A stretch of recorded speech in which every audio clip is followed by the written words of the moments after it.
Crescent City never truly sleeps.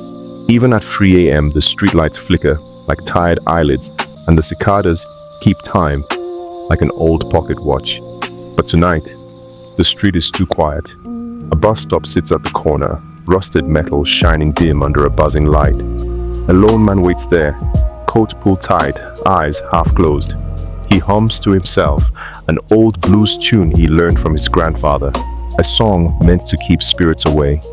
The wind shifts, and the song dies in his throat. The air grows cold, not normal cold, but wet cellar cold, cold like underground. Then he sees them, 3 figures, not approaching, already there like they walked out of the space between heartbeats. Tall, thin, draped in yellowed medical coats that hang like funeral clothes.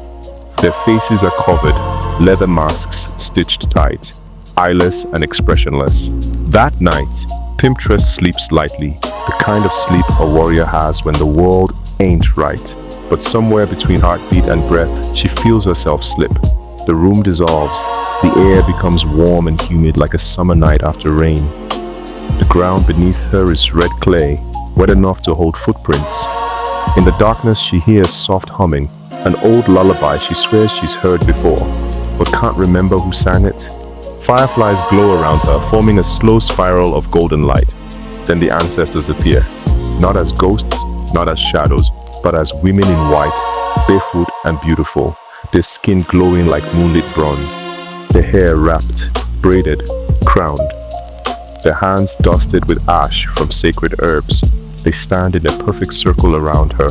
One steps closer, the eldest. Her eyes are full of galaxies. She speaks not with her mouth, but through the center of Pimptress's chest. Child, the dead doctors, walk again. Her voice trembles the soil. Another ancestor places her hand on Pimptress's shoulder, gentle but heavy like memory. They've been taking us since the slave ships, since the fields. Wake up, Pimptress! Everything shatters. Pimptress gasps awake. In her real bed, heart pounding, shoulders drenched with sweat. She's alone, but the smell of sage and river mud remains in the room. Night doctors. This one is historical and supernaturally. Enslaved and black communities believed. Doctors roamed plantations at night, stealing bodies for medical experiments.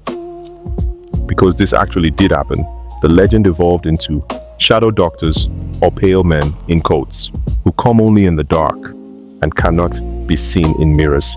This is one of the reasons many black communities historically avoided hospitals.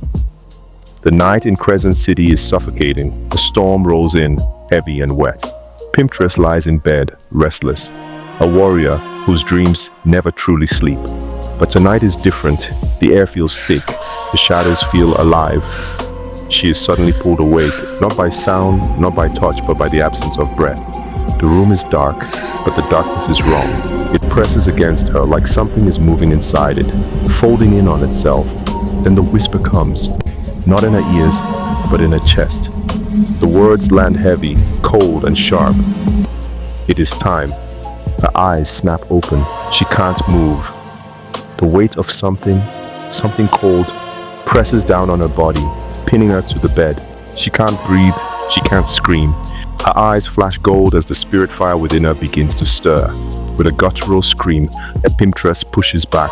An explosion of ancestral flame bursts from her chest, igniting the room. The shadow hisses, retreating into the darkness. But before it vanishes, she hears a final whisper. We will return. Pimptress wakes up, still trembling, the smell of sage and river mud lingering in her room, the ancestors' warning thick in the air. She stands before her cracked mirror, staring at the faint handprint burned onto her chest from where the shadow touched her. It throbs, it pulses, it's a promise of violence to come. She moves to her altar, a wooden table layered with bowls of dried herbs, bones wrapped in cotton string, jars filled with river water, dirt, and salt, carved symbols her grandmother taught her, candles burned down to stubs.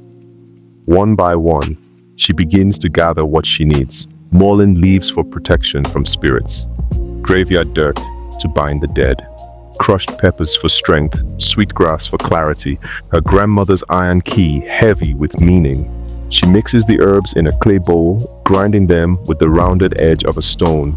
Her breath syncs with the rhythm, slow, powerful, controlled. When the mixture is ready, she dips her fingers into a bowl of salted water and traces sigils across her arms and chest. The symbols glow in faint gold under her skin. Then she reaches under the altar. Wrapped in black cloth is her weapon, a whip braided from ancestral hair and blessed leather, once used in pain, now reforged for justice. When she touches it, the whip blazes with spirit fire, burning white and gold, the flame reacting to a heartbeat. The room fills with heat, shadows twist away from her. Eyes glowing, she, the black woman, whispers, "You want my body. But you forgot one thing, my spirit fights back." She walks out into the night, the whip still burning softly in her hands. Crescent City is about to learn what happens when a black woman's power is awakened and unafraid. Her afro crowned in moonlight, her black suit molded to her strength, her cape snapping in the rising wind, her eyes blazing like twin suns. The whip of spirit fire curls around her wrist, hissing with ancestral rage. She whispers into the night, "My spirit fights back." The first wave of night doctors rush her, shadows stretching like claws. But she moves with the force of every soul they ever tried to take. She cracks the whip. Boom, dash, dash. And white gold light floods the street. The shadows scream, their forms rip apart like smoke. The pavement glows under her feet. This is the first open battle. A massive, shadowy night doctor leader lunges forward, towering over the street. Faceless, elongated limbs, surgical tools fused to its hands. Pimptress stands her ground, eyes blazing, cape whipping in the wind. The spirit fire whip crackles with white and gold flames, creating arcs of light. The fog swirls violently around them, street signs bending under the supernatural force. Night doctors shatter in explosions of ash and shadow. The pavement cracks open under the force of the magic. Buildings pulse with light, windows burst. The air tastes like electricity and old sorrow. The leader charges her, shadow arms stretching its scalpels glinting.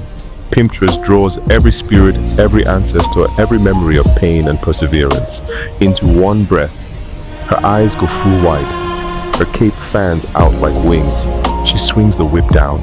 The leader reaches for her, his hand inches from her heart, then disintegrates into drifting ash.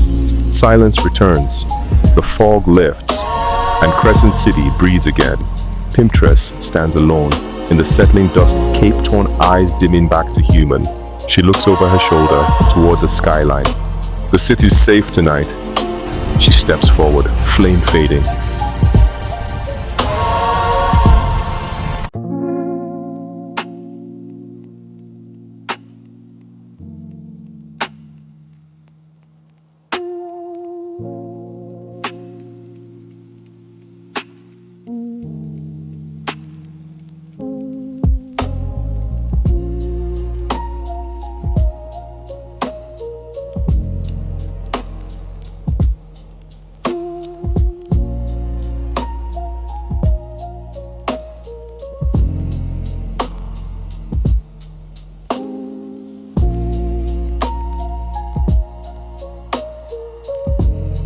Pimptress, standing tall at sunrise battle finally over.